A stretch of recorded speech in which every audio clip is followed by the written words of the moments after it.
I mean, right off the bat, he gets a rebound. As you pointed out, in the Open, he averages over 9 rebounds a game in the playoffs.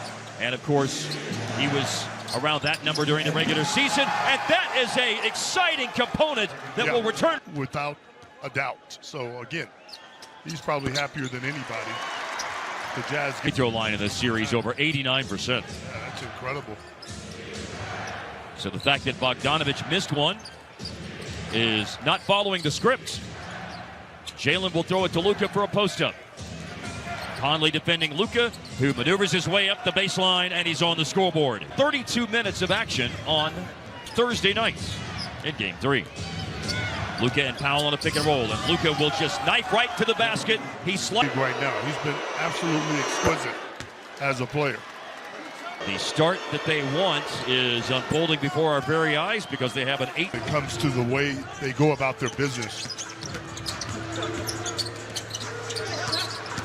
The 7th shot of the game for Utah is the first one that they make. A drive and score by Donovan Mitchell. Bring exactly what the Jazz needed. Yes. Some energy. Yes. Some effort. Second effort. Some hunger.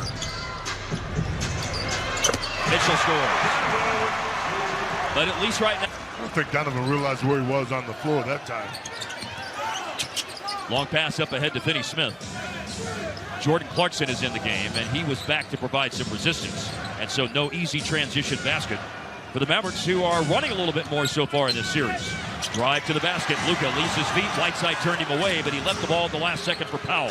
And it's good ball movement leading to a shot for Reggie Bullock, who beats the clock. Jalen Brunson on the free throw line. For the three-point line with that made 3 a moment ago. And you couple that with Maxi Kleber shooting 6 for the Utah Jazz. Over 50% from the floor in every game of the series. Bogdanovich cuts, he waits, and he lays it in.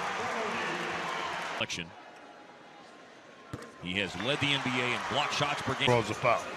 And anytime that a Maverick player has a coming together with Royce O'Neal, obviously that is going to elicit some attention, yeah. After all of the things that went on with Brunson the other night, here's O'Neal chased off the three-point line. He'll drive and pitch it, and it's Mitchell with a three-point.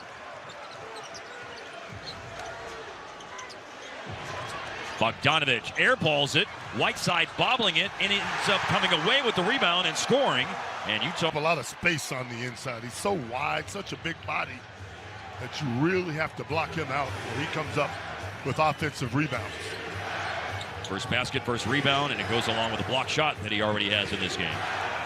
Dinwiddie having trouble getting past Mitchell. That's one of the best defensive sequences we've seen in the series of Mitchell. But finally, Dinwiddie breaks him down and goes to the... and sending him to the free throw line here for 2. Whiteside just had an 0 on the line. And the Jazz have already missed more free throws today than they have in any of the 3 previous games. Well, you just talked about it earlier, 89%. Yeah. Coming into this particular game. That includes 31 of 33 in Game 3.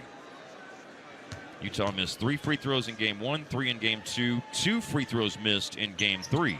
Well, that was really a bright spot for the Utah Jazz. Yeah. 76 during the regular season for the Jazz. They really shot it well in 3 games. Utah is 4 of 8 today. Bogdanovich has missed 1, Clarkson 1, and Whiteside 2. Josh Green is in, Powell's back, Luka's back. Dinwiddie and Finney Smith stayed on the floor, and Josh Green is open, and it's a tip-out rebound by Dwight Powell. Green came to life, making 3 threes the other night. And there's left wing Luka. There he is. He's just born to get down, man.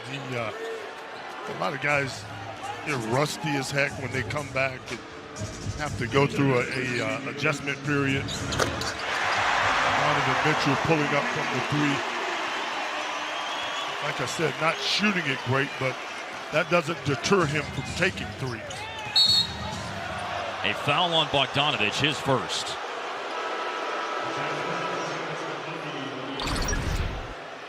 So you're saying Luka doesn't need any WD-40? No, he does not. He had a lot of time to organize himself on that shot. Mitchell comes back and match what Luka just did from the 3-point line. Here comes Davis Bertans. Bertans was part of a tremendous bench group the other night.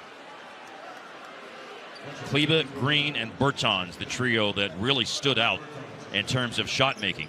They were fantastic shooting the ball in game 3. Bertans went 4 for 7 on threes in that game as Luka heaves and misses. Gobert is back on the floor. Juancho Hernan Gomez is playing right now for the Jazz. Daniel House came in a little bit ago, and House goes under the defense of the Dinwiddie closeout, misses the pull-up. There's a battle for the rebound, and a foul's been called that will send it the other way. This foul on Utah. That was a good defense against House. He's not comfortable getting underneath the defense, shooting the pull-up, but the Mavericks catch another break under the basket here. I think they're going to call it on Gobert. Well, they did call it on him.